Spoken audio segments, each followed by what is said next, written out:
안녕하세요. 중년의 삶과 노후의 지혜를 나누는 중년 스토리입니다. 오늘은요, 조금 민감할 수 있는 이야기를 해보려고 합니다. 하지만 그만큼 많은 분들이 혼자 끙끙 앓고 있는 주제이기도 합니다.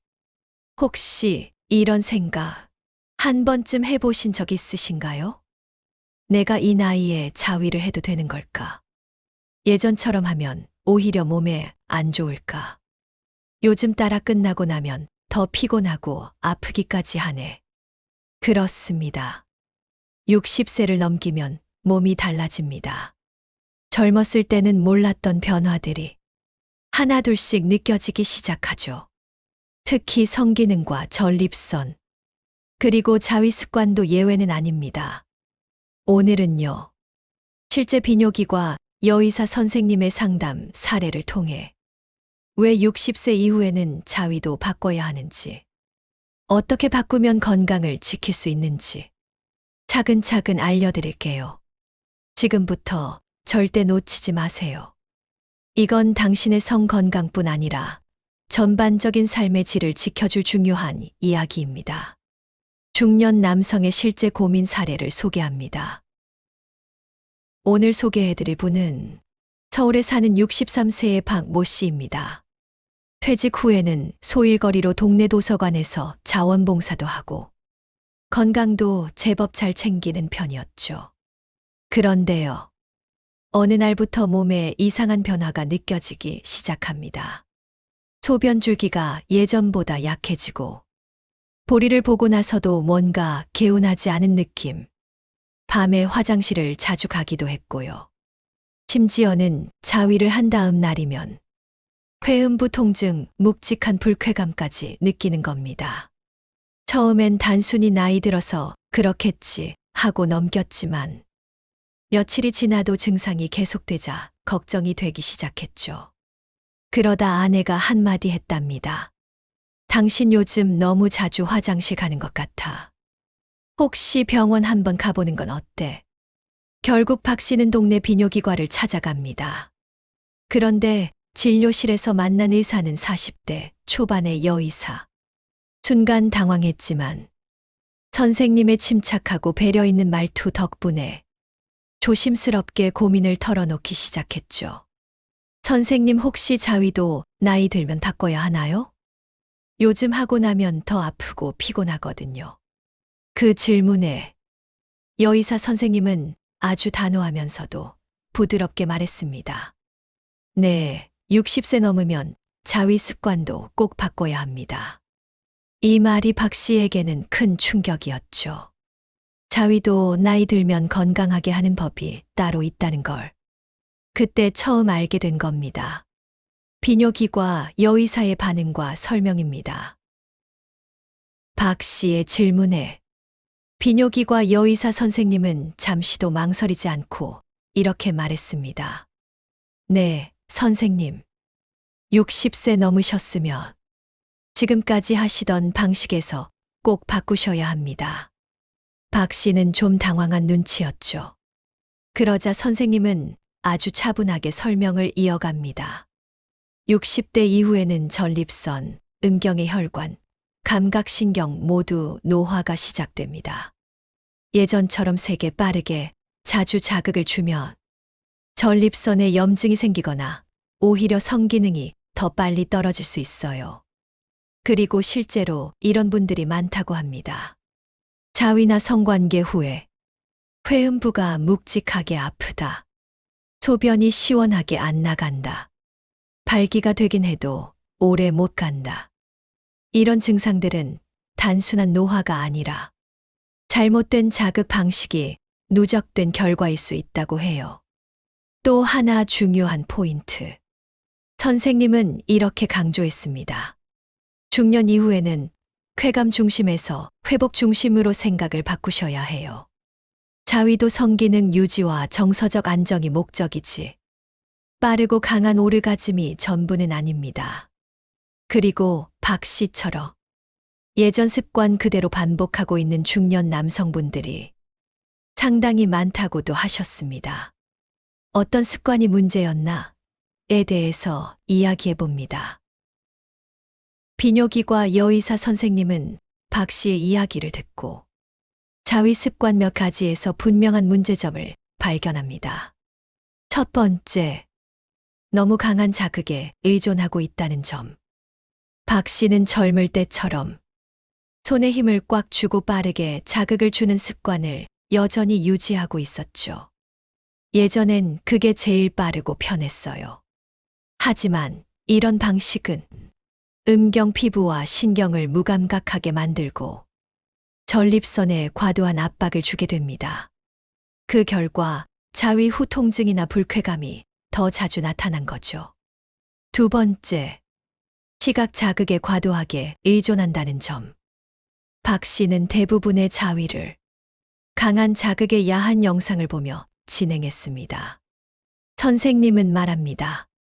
영상 자극은 실제 감각보다 훨씬 강합니다. 반복되면 현실적인 감각에 반응하지 않게 돼요. 결국 발기력이 떨어지게 됩니다. 세 번째 문제는 자세와 환경.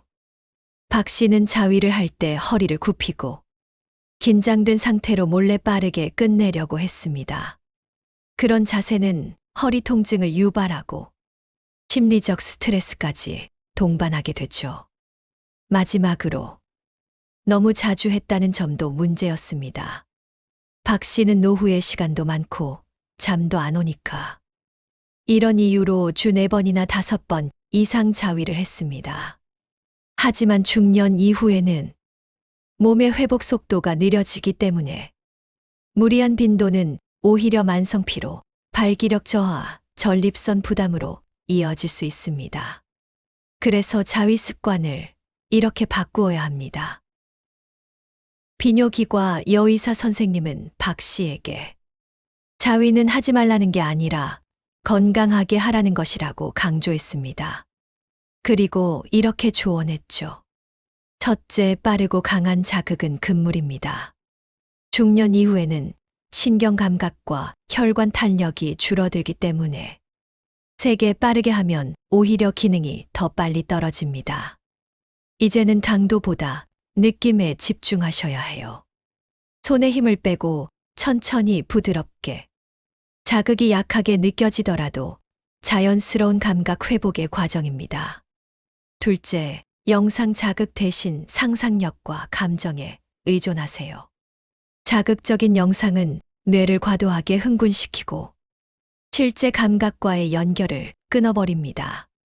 상상력이나 감정적인 기억에 집중하는 게 훨씬 건강해요. 예를 들어 배우자와의 따뜻한 추억, 젊은 시절 설레던 기억을 떠올리는 것도 좋습니다. 셋째, 횟수는 주 2회나 3회로 줄이고 휴식일을 두세요. 60세 이후의 몸은 회복 시간이 오래 걸립니다. 하루 쉬고 이틀 하고 또 하루 쉬고 이런 리듬을 유지하시는 게 전립선에 무리가 가지 않습니다. 특히 전립선에 염증이 있거나 소변 줄기가 약해진 분들은 무조건 매일 하는 자위는 피하셔야 합니다. 넷째, 자위 전후엔 회음부 온찜질이나 가벼운 마사지도 추천. 회음부란 음경과 항문 사이의 부위인데요. 여기엔 전립선이 가까이 위치해 있습니다. 따뜻한 수건이나 좌욕을 통해 순환을 도우면 자위 후의 불쾌감이나 통증도 줄일 수 있습니다. 이렇게 자위 습관을 조금만 바꿔도 발기력 유지, 전립선 건강, 정서적 안정감까지 크게 달라질 수 있다고 선생님은 말합니다. 보너스인데요. 여의사가 말하는 자위에 대한 진짜 조언입니다. 박 씨와의 상담 마지막에 비뇨기과 여의사 선생님은 조용히 이런 말을 꺼냈습니다. 박 선생님, 자위는 절대 부끄럽거나 감춰야 할 일이 아닙니다.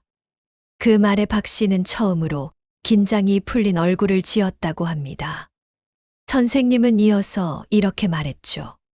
오히려 이 나이엔 자위를 잘하는 사람이 성 건강을 지키는 사람입니다. 다만 습관을 조금 바꿔야 할 뿐이죠. 자위는 단순한 성적 행동이 아닙니다. 전립선의 기능을 유지하고 혈액순환을 도와주며 스트레스를 해소하고 숙면을 유도하기도 하죠. 무엇보다 중요한 건 자신의 몸과 친해지는 시간이라는 겁니다. 중년 이후의 자위는 성욕 해소가 아니라 나를 위한 셀프 케어입니다. 그리고 이런 조언도 덧붙였습니다. 부부 사이에서도 자위는 숨길 일이 아닙니다.